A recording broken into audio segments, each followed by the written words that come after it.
This is Hannibal here with a daily wrestling news update. As you can see in the comments right there, people, the wrestling fans already didn't like Ava because, like a lot of the Samoans and people in the family, in the Rock's family, that seem to be overflowing WWE these days, and there's some even like Tamina Snuka that are under contract and not even wrestling.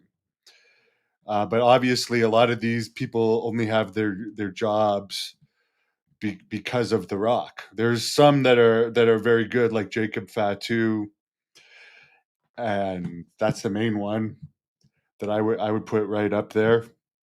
And there's some others, but there's a lot of them that's just like, oh my god, how many do we need? Is this ever going to end?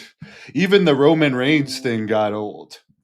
Even the Roman Reigns thing's got old. He's nowhere near as over as he is today as he was when he lost that title to Cody. And Cody is not over anywhere near what Roman was back then. But Ava, I guess, made some comments via Twitter alluding to Charlie Kirk possibly getting karma.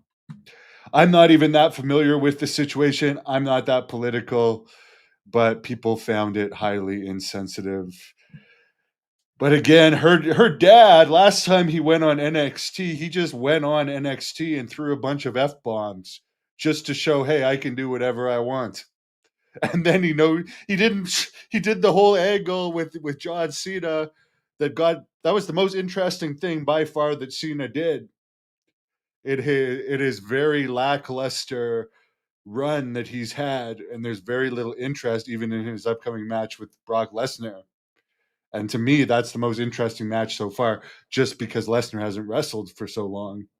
And Lesnar's my favorite in WWE, but how they used Lesnar last Friday was disgraceful. They didn't get a good rating either. They didn't get very good viewership on Raw last week either, by the way. The numbers came out and it was only about 2.4 million worldwide views. Remember when they used to claim that like 30 million people watched Raw every week? It turns out when they're on Netflix, 2.4 million worldwide views is the number that they get.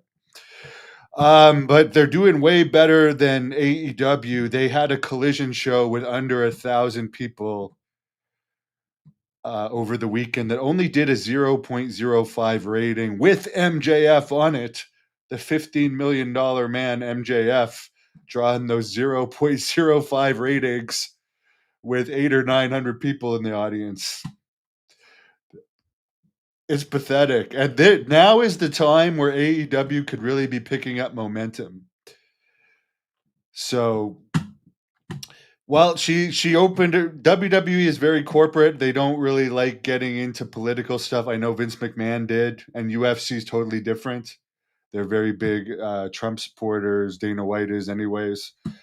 Um, I don't know. I don't think there'll be any backlash. If it was anyone else, there'd be some type of reprimand for commenting on such a sensitive situation.